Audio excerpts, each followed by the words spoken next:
আজকে গাঠি কচু দিয়ে ঢেলা মাছ রান্না করব। তোমরা ভিডিওটা দেখো।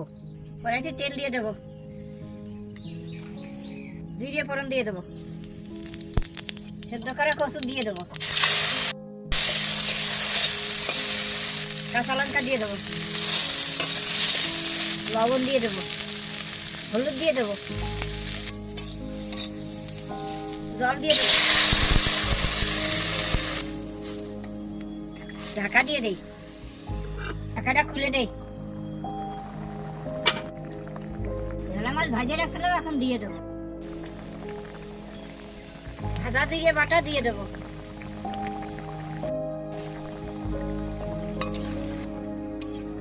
তরকারি হয়ে গেছে, নামিয়ে নেব।